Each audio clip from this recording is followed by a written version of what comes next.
I feel bad, you know what I'm saying? But yet and still, Malik done his job. His job was to protect me. Welcome to Watch Mojo, and today we're looking at 20 celebrities that allegedly killed someone.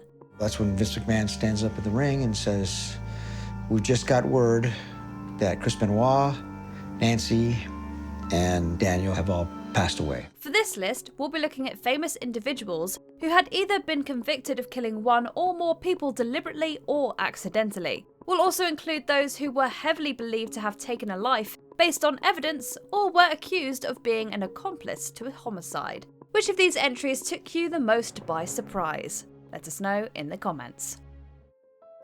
Scott Hall.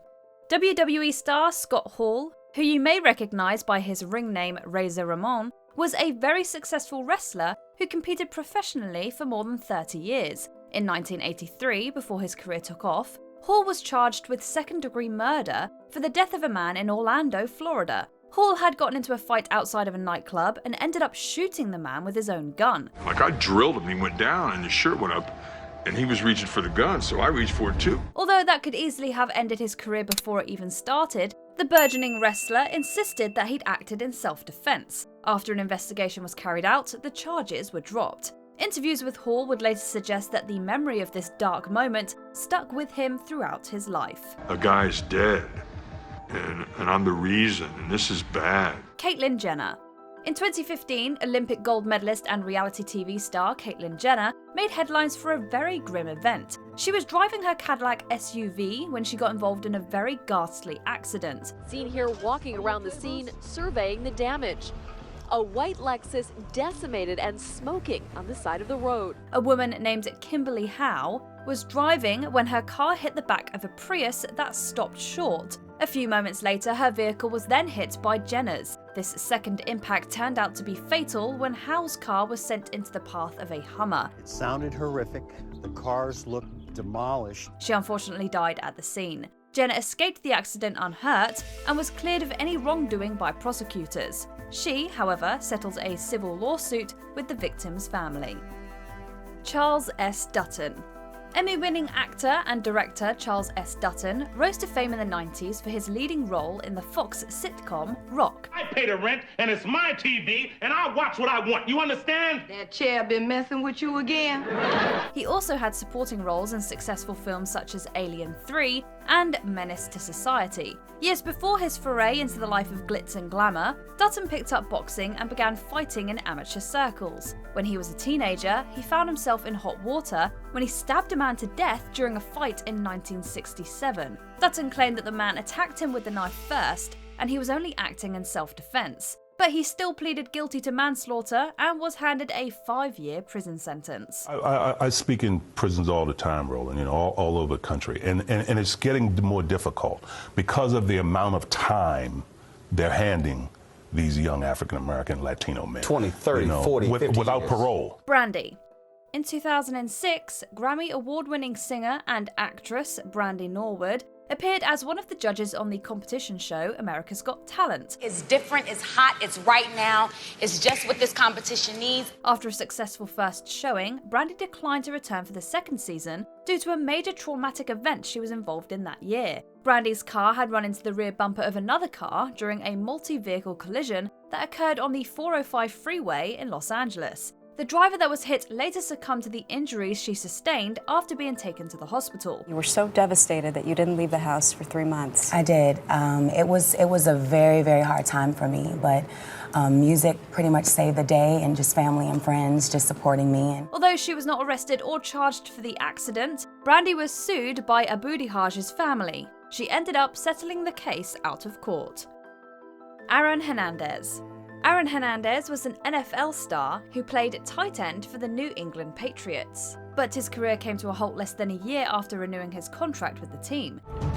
In the car is a New England Patriots football player who may soon become a murder suspect. In 2013, police discovered that Hernandez's friend, Odin Lloyd, died from gunshot injuries. Since the deceased man was found close to the tight end's house, authorities quickly brought him in for questioning. The ensuing trial ended in Hernandez being found guilty and sentenced to life imprisonment without the possibility of parole. Just hard to believe, we say it 1,000 times, but hard to believe a guy in this position could be involved in something like this. While he was also tried for the killing of 2 other men, Daniel de Abreu and Cefiro Furtado. He was acquitted of their murders. In 2017, Hernandez took his own life in his prison cell.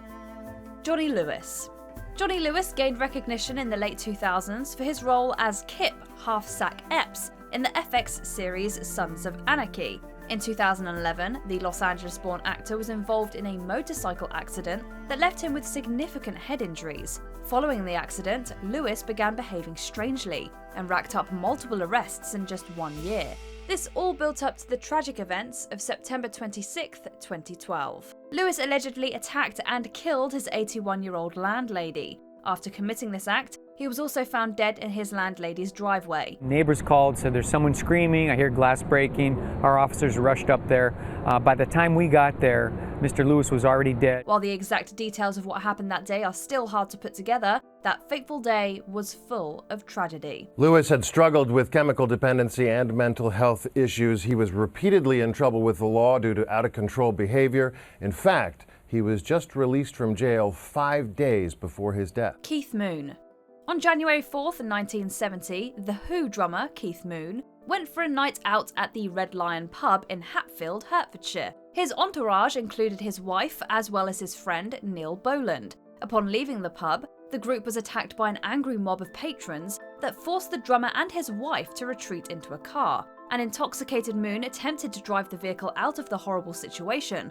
Unfortunately, he ended up running over his friend Boland in the process. In the commotion, Neil Boland fell under the wheels and was dragged under the car. The death was, however, ruled an accident, and Moon was later cleared of all charges. The incident reportedly weighed heavily on him in the years that followed. Although later exonerated in court, the guilt was too deep to shake. Moon found solace in the bottle. Vince Neil. Vince Neil enjoyed success in the late 80s and 90s as the lead vocalist for heavy metal band Motley Crue. Just one more night, and I'm coming on this long and winding road. At the height of the band's fame in the mid-80s, he got involved in a terrible car accident. On that night, the musician was driving under the influence, while heading to a nearby liquor store with Hanoi Rocks drummer Nicholas Dingley. Neil ended up colliding directly with another car. During the accident, the 2 people in the other car sustained serious injuries, while Dingley lost his life. Raz, wake up. Hey. Wake up, man. Although Neil was also injured, he made a full recovery. He was charged with vehicular manslaughter for Dingley's death and served 15 days out of a 30-day jail sentence. William S. Burroughs. A writer can profit from things that may be just unpleasant or boring to someone else. Before he became a world-renowned writer, William S. Burroughs lived with a woman named Joan Vollmer after he was discharged from the US Army. The 2 eventually fled to Mexico to evade drug charges brought against the author. Both were at a party one night when Burroughs reportedly took out a gun and insisted he could shoot a glass that was atop Vollmer's head. I guess it's about time for our William Tell routine. But the writer tragically missed and ended up fatally wounding her. Before facing trial, Burroughs fled back to the US. In his absence, he was found guilty and handed a 2-year suspended sentence. Snoop Dogg. In 1993, Snoop Dogg was arrested for his involvement in the murder of Philip Waldemariam.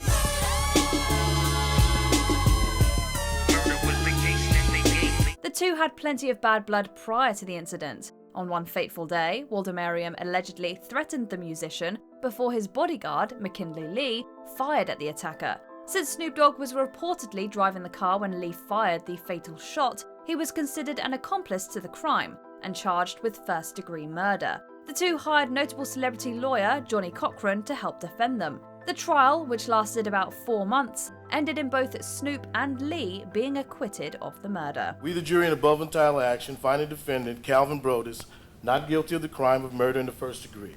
Don King. With his crazy hair and flamboyant personality, King is one of the most famous boxing promoters ever. Unfortunately, aside from alleged organised crime connections and various litigation cases against him, he was found responsible for the deaths of at least 2 people in court. Is it possible for a man convicted of a felony to get a license to promote boxing exhibitions? Yes, it is, only in America. You know, I think America's just a great country. The first was Hillary Brown, whom King shot in a justifiable homicide in 1954 after Brown tried to steal money from one of his gambling dens. 13 years later, Sam Garrett, a former employee of King who owed him money, was beaten to death, and King was found guilty. I had a fist fight in the ghetto, you know, where others have many, many fights in the ghetto and nothing happens. I had a fight and the guy died. He spent 4 years in prison on a non-negligent manslaughter charge and has since been pardoned for the crime. Matthew Broderick. Though he's the winner of 2 Tony Awards and has starred in several beloved films, not all of his fans may know about the dark events in Broderick's life that occurred in August of 1987. While on vacation in Ireland with his then secret girlfriend Jennifer Grey, Broderick's rental car crossed into the wrong lane about 80 miles west of Belfast for an unknown reason and rammed another vehicle, killing both women inside. I was putting a cassette in the cassette player at the time, and I heard the scream and I looked up. It was devastating. Suffering several serious injuries, including lacerations and broken bones, Broderick and Gray were rushed to hospital. Broderick was later charged with careless driving and fined $175. How did you cope? I was in shock because I was the only living witness, and Matthew was unconscious and had amnesia, and the other 2 women died. Laura Bush. Long before she encountered George Walker Bush in 1977 and eventually became First Lady of the United States for 2 terms, a 17-year-old Laura Welch was behind the wheel when her car struck and killed good friend and schoolmate Michael Dutton Douglas. I was praying that the person in the other car was alive. In my mind, I was calling, please God, over and over again. In November of 1963, 2 days after her 17th birthday, Welch, as she was known at the time, drove through a stop sign and collided with Douglas's automobile, killing him and suffering slight injuries herself. Although she was not charged for the accident, the tragic event haunted Bush for years. I lost my faith that November, she says, lost it for many, many years. It was the first time that I prayed to God for something, and it was as if no one heard. Phil Spector. Ranked as one of Rolling Stone's greatest artists of all time, and acclaimed for his roles as a producer, songwriter, and music pioneer, Spector was a giant in the industry, which is why many were shocked when a woman turned up dead in Spector's California home in 2003. After he had been out of the music spotlight for years, damaged by drug abuse and his own eccentric reputation, he was suddenly back in the headlines. The woman was actress Lana Clarkson, and although he was quoted as saying that he thought he had killed her, he later claimed that she accidentally took her own life because she had kissed the gun. Regardless, the eccentric celebrity was tried twice in relation to Clarkson's death and was ultimately convicted of second-degree murder in 2009. His legacy will forever be that of a convicted murderer who happened to write songs. Ted Kennedy. A prominent member of the United States Senate, a powerful speaker, and a member of one of America's most famous political families, Kennedy's beloved image was tarnished because of the events of July 18, 1969. After leaving a party he'd been hosting on Chappaquiddick Island with 28-year-old Mary Jo Kopechne, the car they were in drove off a bridge and into the water below. Although Kennedy escaped the overturned car and swam to shore, Kopechne didn't follow. He later said he dove repeatedly to save Mary Jo before giving up and returning to the party on foot. He later pleaded guilty to leaving the scene of an accident. An inquest later revealed that negligent driving may have been a factor in the death. I regard as indefensible the fact that I did not report the accident to the police immediately. Robert Blake. Blake was famous for his film and TV roles, notably and perhaps ironically, including his portrayal of a real-life killer in 1967's In Cold Blood. Blake married Bonnie Lee Bakley in 1999. a woman notorious for scamming older men for their money. 2 years later, she was found dead in a car from a gunshot. He suspected Blake from the very beginning. We have not ruled anyone out as a suspect in this case. They thought it highly likely that he had either shot his wife himself or hired someone to shoot her. Blake was arrested and charged the following year. Although several witnesses claimed he tried to hire them to kill her, he was acquitted in the criminal case. The murder weapon was not the gun that Blake was carrying on the night of the killing, and they could not trace the gun that was used back to Blake. But 2 retired stuntmen had come forward and said that Blake had tried to hire them to kill his wife. But Blake was found liable for his wife's wrongful death in a civil suit and was ordered to pay $30 million. Sid Vicious. Famous for his rebellious lifestyle and his musical career with the Sex Pistols, Vicious was also well known for his relationship with the equally unruly Nancy Spungen. Their tumultuous love affair was marked by physical and emotional torment. On October 12, 1978, Vicious woke to find Spungen dead in the bathroom of their suite in New York's Chelsea Hotel. It has no recollection of the attack. He'd been out of his mind on drugs, but all he remembers is that when he woke up, Nancy was dead. Although it's unknown whether her death was accidental, the unintentional result of a fight, or deliberate murder, Vicious was released on bail. In the days after Nancy's death, Sid was racked with guilt over what he might have done and sliding into a deep depression. The incident deeply affected the musician and reportedly led him to committing self-destructive acts. He would later pass away less than a year later. Chris Benoit. At the peak of his career, this Canadian wrestler was a 2-time world champion and was referred to by some as one of the greatest professional wrestlers of all time. However, with highs come lows. In June 2007, police entered his home due to concerns about his welfare. The authority tragically found the bodies of Benoit, as well as those of his wife and son. Wrestling world in shock today. Former champion Chris Benoit found dead in his Atlanta home along with his wife and young son. In the wake of this grim discovery, it's been theorized that everything from steroids to brain damage could have been behind it all. But the exact motives that led to this horrific tragedy may never be truly known. You didn't want to believe it. Can't believe it. Can't be true. But it was. Oscar Pistorius.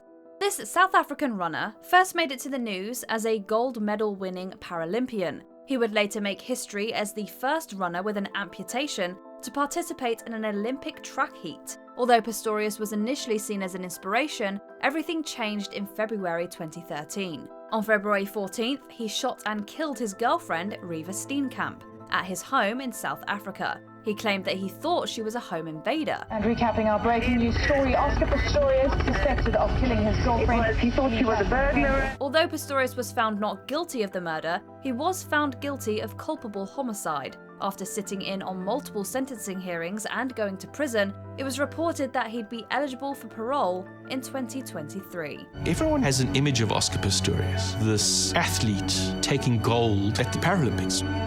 And then we got this view of this quite pathetic, sobbing person. Before we continue, be sure to subscribe to our channel and ring the bell to get notified about our latest videos. You have the option to be notified for occasional videos or all of them. If you're on your phone, make sure you go into your settings and switch on notifications. O.J. Simpson. This former football star and successful actor was at the centre of perhaps the most controversial and publicised trial of the 20th century. From the beginning, it is referred to as the trial of the century. The People's Case? O.J. Simpson killed his ex-wife Nicole Brown and Ron Goldman. The timeline works. The evidence is clear. The defense? Simpson has been framed. When Nicole Brown Simpson and Ronald Goldman were found dead in June 1994, Brown's ex-husband, O.J. Simpson, was accused of being responsible. The accusation was followed by a court case that had a ton of TV coverage. During the trial, the defense team introduced a number of arguments for his innocence. His legal team ultimately prevailed when a verdict of not guilty was reached. We, the jury, in the above entitled action, find the defendant Orenthal James Simpson not guilty of the crime of murder. But Simpson was later found liable for the deaths in a civil trial and was ordered to pay damages to the tune of $33.5 million.